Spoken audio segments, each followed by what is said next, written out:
um preceito no chakra. Chakras significa espiritual. Tem um preceito no chakra que diz que quando nós batemos palmas diante da divindade, as linhas das nossas mãos se alteram, no sentido de que o nosso karma se altera na medida em que nós batemos palmas diante da divindade. Então, esse procedimento ele é muito comum, né, nos templos. Tem outros movimentos que se faz também, que são chamados movimentos auspiciosos. Então, esse bater palma, ele é auspicioso. Tá?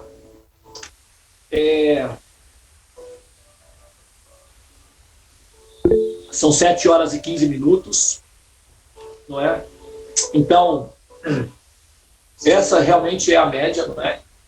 São 45 minutos, 48 minutos o tempo que dura um muhurta, chamado muhurta.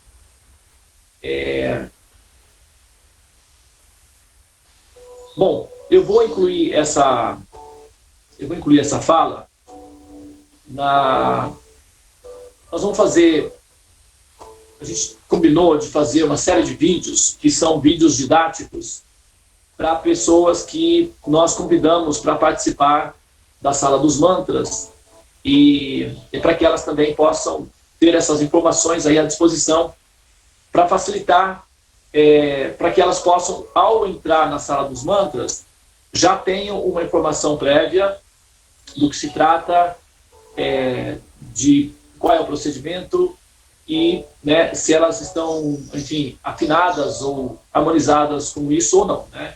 E aí elas que vão decidir.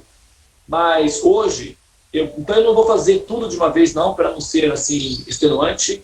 Eu vou fazer um item de cada vez, tá? Essa semana. Depois eu retomo o assunto do Vishuddha Chakra, e nós já estamos praticamente concluindo o Vishuddha Chakra. Nós vamos entrar no próximo chakra. Então, mas esse ponto foi importante, foi levantado a questão, né, para a gente viabilizar o processo da manhã. Nós estamos fazendo o Mahamantra em torno de 45 minutos. Então, se nós dermos início às 6h30, no máximo, né, às 6h35, que aí é uma tolerância aí para, né, eventuais pessoas que têm alguma dificuldade, alguma coisa assim, mas a partir de 6h35 até por volta de 7 horas e 15 minutos, né, que dá uma média de 40 a 45 minutos, o processo todo do Mahamantra, e aí as pessoas que precisam sair podem ficar à vontade, aqueles que, né, querem ficar ou podem ficar, também possam desfrutar desse momento de troca, né, de informações e conhecimento e cultivo de sabedoria, né, védica. Bom, então, hoje eu vou falar sobre sobre o conceito que é a Sala dos Mantras, né? Ontem à noite eu já dei uma explicação, mas para as células. Eu vou repetir aqui novamente, tá? Uma pessoa, uma vez, foi perguntado ao sábio Yogananda, que é um dos precursores do conhecimento védico aqui no Ocidente, né? Ele foi um dos modernos, talvez o mais conhecido deles, né? Dos primeiros que vieram para o Ocidente para divulgar os conhecimentos védicos, porque até então os conhecimentos védicos, eles eram, como os ingleses colonizaram a Índia, havia uma certa tendência de preconceito, de bullying, realmente, em relação aos conhecimentos védicos. Os ingleses, eles eram cristãos e eles se desenvolveram belicamente e controlaram a Índia.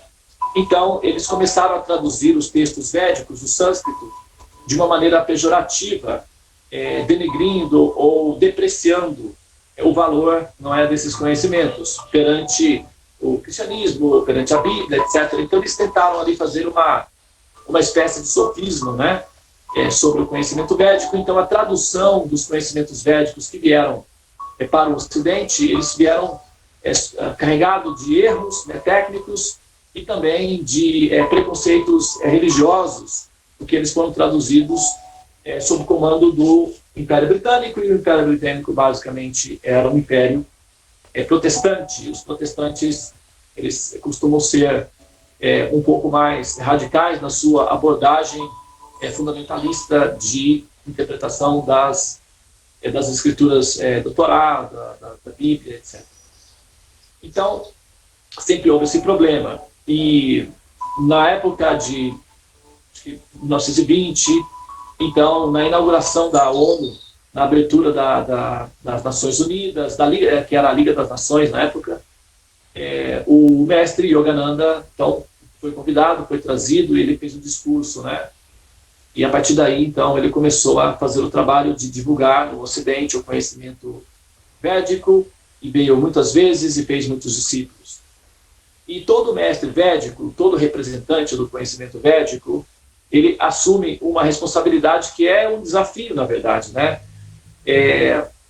O jogo é de grupo, e o mestre ele também está no desafio dele, que é formar próximos mestres. Ele não pode sair e deixar as coisas simplesmente assim abstratas. Ele tem a responsabilidade de deixar aprendizes capazes de fazer o que ele fez e, por que não, se possível, melhor do que ele fez. Então, quando o mestre assim consegue encontrar jogadores que possam fazer o que ele faz de uma maneira até mais completa ou mais perfeita, então esse mestre ele alcança a perfeição da sua posição de mestre. E ele não tem conflito nenhum de ego em relação a isso. Na verdade, essa é a meta principal dele. Encontrar pessoas que o superem em termos de como apresentar e divulgar e espalhar a mensagem, que é o conhecimento que liberta o ser ou as almas da ignorância. Então, essa é uma função que é uma atribuição do mestre. Os mestres que não têm em vista, que não têm em mente esse objetivo, eles podem estar eventualmente presos a uma armadilha chamada pratista, que significa o êxtase da autolatria, que é quando ele se sente assim pleno por saber que está sendo adorado por outros. Bom, o próprio Jesus Cristo, né, mencionou isso daí quando ele falou que vocês farão coisas que eu faço e eventualmente coisas até mais importantes do que isso. Se isso não acontecer, é porque eu falhei. E então isso deverá estar previsto, deverá acontecer. Chaitanya Mahaprabhu disse que o cantar dos santos nomes do Senhor vai se espalhar por todo o planeta, por todo o globo, por todas as partes, todas as pessoas conhecerão os mantras, conhecerão o benefício de se realizar serviços amorosos ao Senhor Supremo através do entoar dos santos nomes de Krishna ou do Mahamantra. Isso é uma previsão, uma profecia que foi apresentada há 500 anos atrás e ela está se concretizando gradualmente, não é? E nós estamos participando dessa profecia. Chaitanya Mahaprabhu, ele é uma manifestação da divindade suprema e a autoridade dele é a autoridade máxima, então ele disse que seria assim, então é assim que vai ser.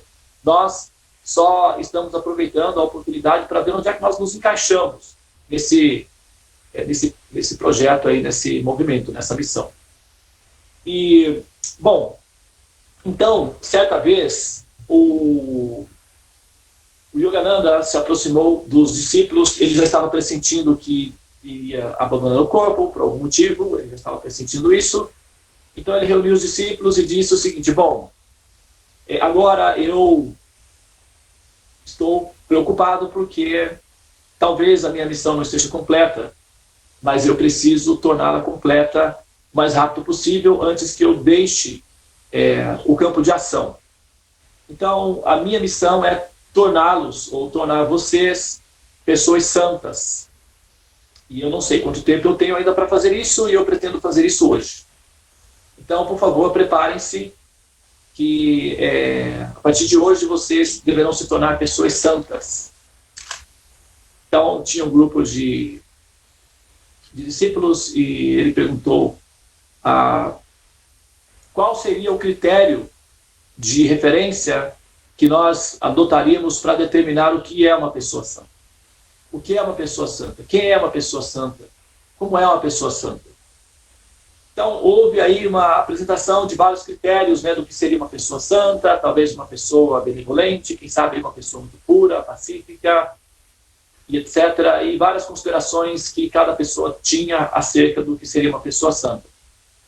No final, o Yogananda disse o seguinte: se nós adotarmos esses critérios que vocês estão apresentando sobre pessoas santas, então a minha missão vai estar completamente fracassada, porque é bem possível que assim nós não possamos encontrar ninguém que se encaixe aí.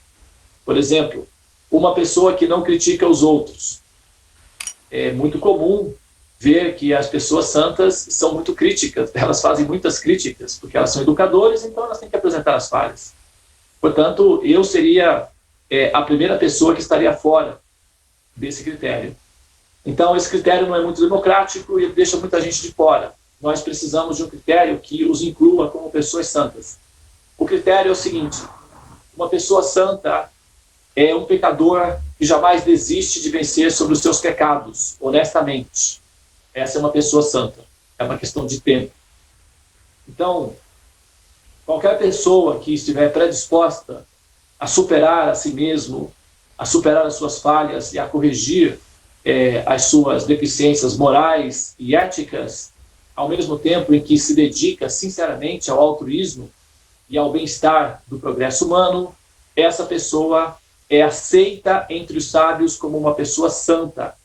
Não é o critério das falhas que é considerado, mas o esforço pelo acerto, né? Portanto, qualquer pessoa que estiver posicionada aí se torna uma pessoa santa.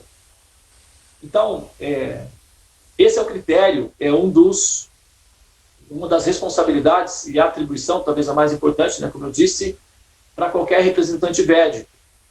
E o preceito diz que o sábio védico, a alma autorrealizada, é aquele que, ao atravessar o rio, deixa o barco do lado de cá da margem.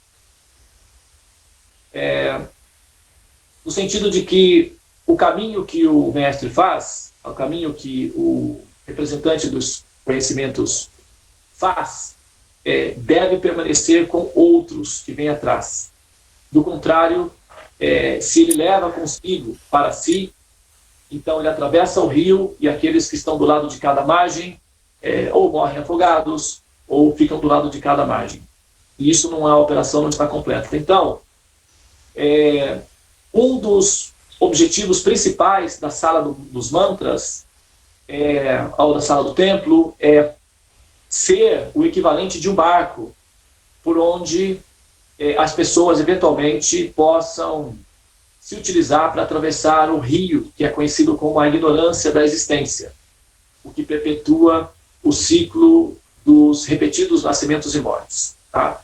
Então, é verdade que numa instância mais profunda, essa experiência que nós temos de grupo é uma experiência metafísica, porque tem o objetivo de ser uma fase preparatória para aquilo que nós entendemos ser a ascensão ou a liberação. Então, é um cursinho preparatório para a liberação.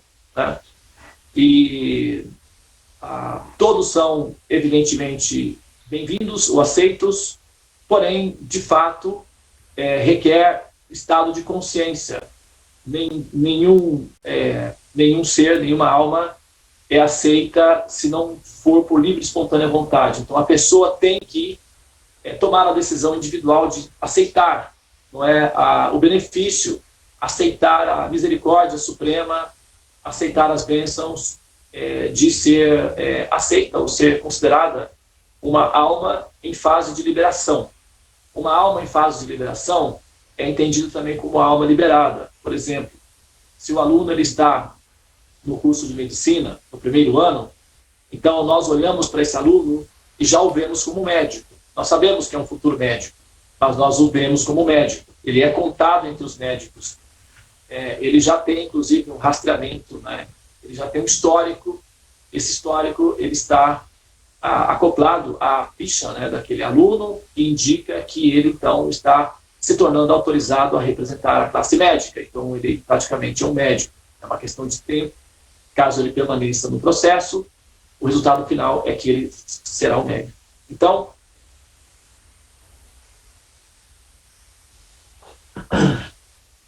aqueles que aceitam no coração, com gratidão, os ensinamentos védicos, os conhecimentos védicos, essas pessoas, elas já estão dentro de um cronograma que formará pessoas, né, com alto nível de consciência, portanto, seres conscientes, lúcidos, sóbrios, por que não saudáveis, né, por que não dizer sãos, né, pessoas sãs, lúcidas, e capazes, inclusive, de tornar outras pessoas também sãs ou lúcidas. Isso significa que nós temos uma assembleia de pessoas santas. Nesse sentido, uma pessoa santa é aquele que está, sinceramente, honestamente, esforçando-se para refinar-se gradualmente, a cada passo. Nem sempre é fácil, tem dias em que a nossa mente está simplesmente infantil, não é? Está simplesmente não cooperativa, ela simplesmente não quer, e como nós normalmente somos controlados pela mente, então ela determina que não será, e nós simplesmente aceitamos isso porque nós não temos forças para dizer como será. E nós estamos aprendendo a tomar posse do nosso direito como inteligências, como seres conscientes, de controlar a nossa mente e determinar como as coisas deverão ser e não como a mente determinará. Porque a ação da mente, ela tem demonstrado que o resultado final é o ciclo dos nascimentos e mortes. Então, ser controlado pela mente pode dar um prejuízo a médio e longo prazo que não é muito desejado, né, mas que será colhido. Portanto, a sala dos mantras, ou a sala do templo, tem essa função de ser uma escola de filosofia védica, uma escola de metafísica, como se fosse, você pode pensar em termos de como haviam os gregos, né, eles criavam chamadas academias, né? Acadêmios, por exemplo, era o nome do jardim na casa do Platão. Então aí nós temos o termo academia, depois o Aristóteles criou o liceu. Então isso tomou o sinônimo de lugar onde as pessoas se aproximam para aprender, não é? Dentro do conceito védico, isso chama-se ashram, ou então gurukula. Kula significa a morada do guru. E guru é onde o guru está. O guru, a palavra guru, significa centro de gravidade. Ou seja, significa uma pessoa cujos conhecimentos manterá outros que buscam conhecimento orbitando ao redor de si e será fonte de autorrealização para outras pessoas. E o guru, ele é inesgotável, ele é infinito, ele é fonte de conhecimento infinito, porque, na verdade, o guru, ele não é a coisa em si, ele representa o conhecimento védico representa a suprema personalidade de Deus, e a verdade absoluta é infinita. Portanto, como o guru, o mestre, representa Deus, ele se torna uma infinita de conhecimento. Não necessariamente todos os conhecimentos, né? Ele não é o mestre espiritual, ele não é obrigado a ter conhecimento de todos os fatores. Ele pode eventualmente precisar pesquisar algumas coisas, inclusive. Mas normalmente a função do mestre espiritual é ser capaz de responder perguntas sérias acerca da existência de Deus e acerca dos princípios da existência em si. Essa é a especialidade do mestre, do guru, e deve estar predisposto a responder qualquer pergunta, questão, e ele deve estar predisposto a receber qualquer desafio que seja cultural, desafio teológico ou intelectual, acerca da existência de Deus ou acerca dos princípios que justificariam a existência em si. Então, basicamente, o guru, ele é um filósofo, ele também é um amante do Supremo, e normalmente ele é chamado de guru, ou mestre, ou Vaishnava, que significa aquele que ama o absoluto. E a sala dos mantras, ou a sala do templo, tem a finalidade de ser uma escola que formará, eventualmente, não necessariamente todas as pessoas precisam se preocupar em pensar em si mesmas como sendo gurus. Isso não é necessário. Eventualmente, uma ou outra pessoa sentirá que tem o chamado e sentirá que terá a responsabilidade e que tenha assim, a competência, a capacidade, porque às vezes a competência não é necessariamente uma articulação, uma boa articulação intelectual, mas uma liberdade de se expressar publicamente, de improviso também, porque nós precisamos improvisar muito, né? Nós nos expomos bastante, então uma certa tolerância à exposição e uma certa predisposição para brigar também, viu? Porque assim, as pessoas, elas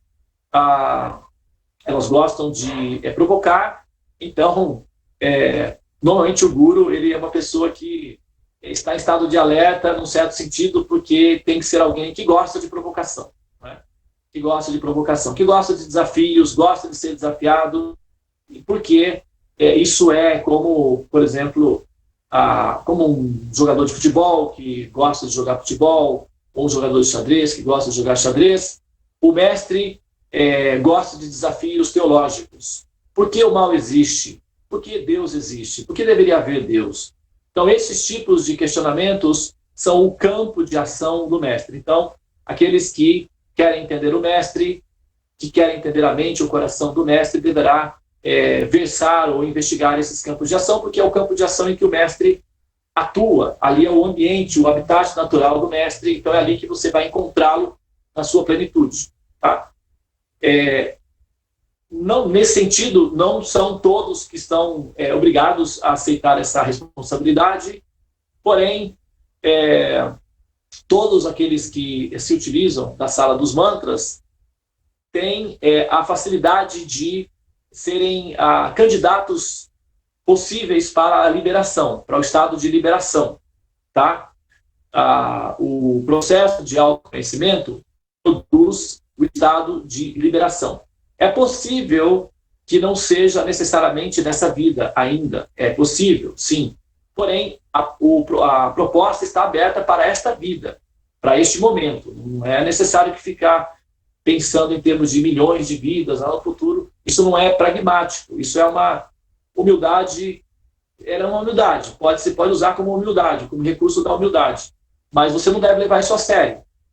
Tá? Um estudante, por exemplo, que pensa assim, eu vou me formar daqui 10 anos, eu vou me formar daqui 20 anos, não vou me formar, vou ficar estudando, não sei nem quando eu vou me formar. Isso é muito produtivo. O estudante tem meta, ele pode não alcançar essa meta, mas essa meta ela deve ser perseguida por esse estudante.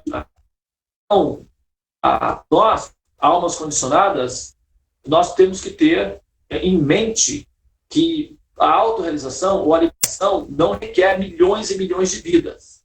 Tá? Basta uma única é o suficiente. A pessoa só precisa estar consciente de qual é o objetivo da vida e assimilar o conteúdo e aplicar o princípio. E nesse sentido, para que o candidato torne-se liberado do ciclo do samsara, do ciclo dos nascimentos e mortes, também é necessário que ele se torne uma pessoa santa no arquétipo popular ou no arquétipo radical do termo. Quando nós pensamos numa pessoa santa, nós imaginamos o São Francisco de Assis, não é? A Madre Teresa de Calcutá, talvez, eventualmente, alguns incluiriam aí o Gandhi, o Dalai Lama. Então, nós temos essas pessoas como referência, como arquétipos fundamentais do conceito que nós temos de culto aquilo que nós entendemos como pessoas santas. Elas são, não estou dizendo que não são. Mas o que acontece? Existem diferentes categorias de pessoas santas. Existem os Uttamas, esses Uttamas são gênios. Existem os Madhyamas. Os Madhyamas são aqueles que estão conscientes do processo. E existem os Kanishtas. Os Kanishtas são aqueles básicos que têm a intuição de que precisam se melhorar, precisam fazer alguma coisa, mas são ignorantes do que estão fazendo ou da meta da humana, não sabem o que está acontecendo, estão em estado de choque, estão apenas assim em estado de choque, querem livrarem-se da angústia de existir, estão tateando os caminhos, os diferentes caminhos da espiritualidade. Esses são chamados Kanishtas, que são os básicos. Depois tem os Madhyamas. Os Madhyamas são aqueles que já se acalmaram, já estão relativamente lúcidos e conseguem entender o porquê nós existimos, qual é a situação atual e como proceder para as condições às quais nós estamos atualmente. Então, esses são os Madhyamas. A Sala dos Mantras tem a missão de produzir Madhyamas, seres médios. E os médios, os seres médios, ou as almas médias, já são candidatas qualificadas, adequadas para a liberação. Tá? É como universidade. Para você entrar na universidade, não é necessário que você tire 10 ou que você seja um gênio.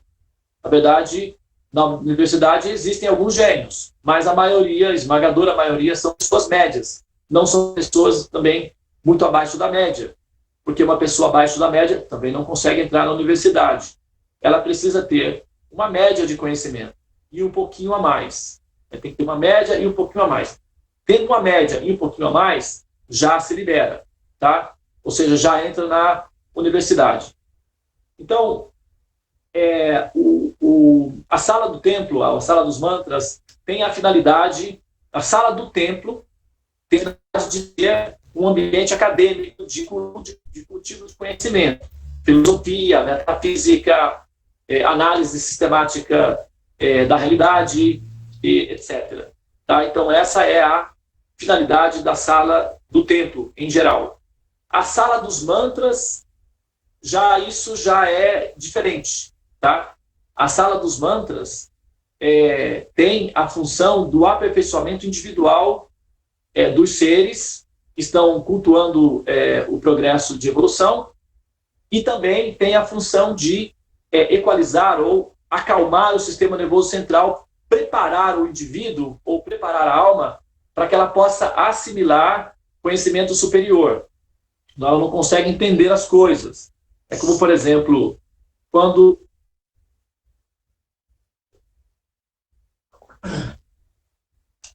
um aluno chega na sala de aula com fome, o professor não consegue transmitir dados, porque o cérebro ele tem um instinto de preservação. Então, ele não vai gastar açúcar do corpo, ele não vai metabolizar o açúcar para gastar isso com abstrações. Ele tem a função básica biológica, o raciocínio básico do cérebro é biológico. Então, ele vai preservar o corpo. Então, se o estômago estiver vazio, o cérebro vai ter que tirar energia de outras partes para preservar o corpo. E se tiver que fazer raciocínios abstratos, o cérebro consome açúcar, ele consome combustível para fazer as sinapses. Então, ele vai priorizar. Isso ele vai deixar de lado e vai priorizar a caça ao alimento. Então, a mente de uma criança com fome não consegue entender raciocínios, porque praticamente estudar na escola significa decodificar códigos, quebrar códigos, né? E para isso é preciso usar, não é, as sinapses, o sistema neurológico. Então, o cérebro vai preservar energia e não vai pensar. Da mesma forma, uma pessoa que chega aflita, ansiosa, com as síndromes características das almas que estão condicionadas, que é a depressão, a angústia, o medo, a ansiedade, a confusão mental, o choque existencial, a pessoa que chega nesse estado não vai assimilar conhecimento, não vai assimilar filosofia, essa pessoa não vai, então, entender os temas. Ela vai ficar assim, pensando quando é que ela vai se aliviar do sofrimento dela. Então, isso não é muito prático, por isso que a sala dos mantras tem a função de limpar o ser, de regularizar os chakras, alinhar os chakras, limpar os neurônios, porque eles estão sobrecarregados de resíduos que são toxinas produzidas pela morbidez emocional. Isso gera lixo, não é? Assim, o estado de espírito mórbido produz lixo, esse lixo fica acumulado internamente e o ambiente fica desagradável, desconfortável, então a pessoa eventualmente, né, começa a desejar sair daquele ambiente impuro, cheio de lixo e mal cheiroso, e pensa que talvez, quem sabe, ela pudesse sair daquele ambiente. E eventualmente algumas planejam isso daí, e algumas até executam e outros conseguem, né? Assim, pelo menos assim, tecnicamente, né, elas acabam tendo que sair do equipamento. E com isso a esperança delas é que elas estão se livrando da sujeira, mas na verdade ela leva consigo, né, porque está correlacionado à própria consciência, está ligado à consciência. É como alguém que tem, por exemplo, um chip de rastreamento e está fugindo, vamos dizer, da polícia. O carro está com o rastreador. Então, por mais que o motorista corra, ele está sendo rastreado, então ele será alcançado em algum momento. Da mesma forma, são os resíduos produzidos pelas emoções mórbidas. A pessoa pode ir, talvez, não é? Chama-se solidão na multidão, né? A pessoa pode ir num show assim, de rock, ou então ela pode estar numa ilha paradisíaca com pessoas queridas e os lixos internos estão com um cisco nos olhos, né? Então, esse processo, essas emoções mórbidas que produzem essas toxinas, elas devem ser eliminadas, elas devem ser extirpadas ou, assim, esterilizadas. O coração da pessoa deve estar batendo num ritmo que seja favorável para assimilar conhecimento, ou seja, ela precisa ter entusiasmo, algum prazer pela vida. Isso se dá como consequência de um estado mental e emocional saudável. É como, por exemplo, quando alguém está com infecção no estômago. Se alguém, normalmente, pudim, né, é uma coisa muito saborosa, todo mundo gosta, né, muito comum. Né? Tem gente que não gosta, mas você pode substituir pudim com sonho, né, aquele pãozinho doce, com sorvete, você pode substituir por qualquer coisa, na metáfora, mas é que quando a gente está com infecção de estômago, o nosso prato preferido se transforma numa fonte de tortura. Nós olhamos aquilo e, sabe, não queremos, né? Mas na medida em que nós ficamos saudáveis, então o prazer por aquele prato preferido retorna. Por isso, o prazer de existir retorna como consequência do sadhana, que significa as regras e regulações que libertam o ser dos condicionamentos e dos sofrimentos produzidos como consequência dos lixos produzidos pela angústia de existir. Então, o prazer de existir se transforma numa fonte de sofrimento quando a pessoa está infeccionada, ou quando a alma está infeccionada.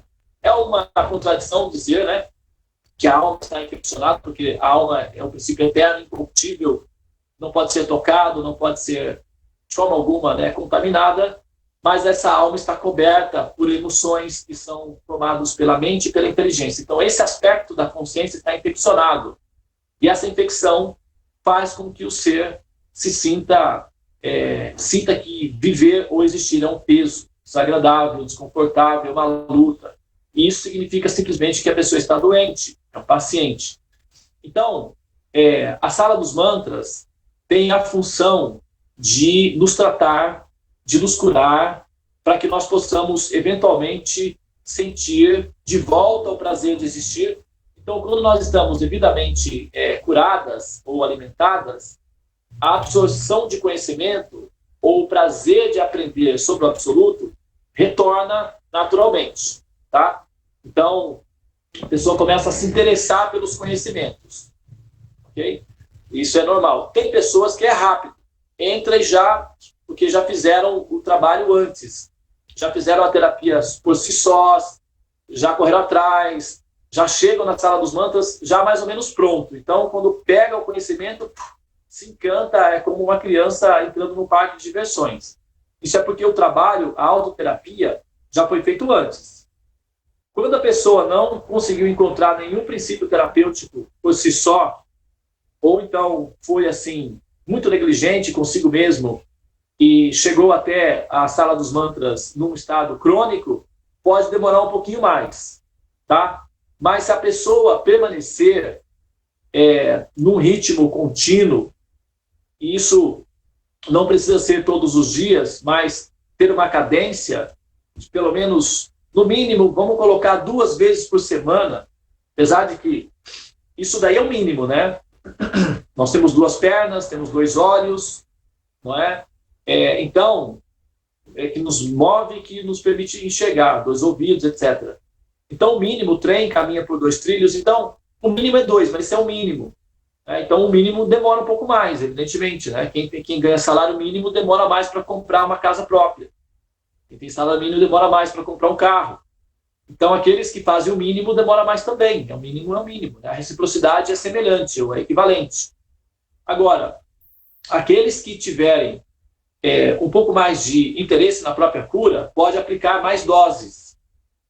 E o Mahamantra tem essa função de justamente funcionar como um antídoto para o tratamento da cura, né, da limpeza dos resíduos que foram acumuladas no espelho da mente.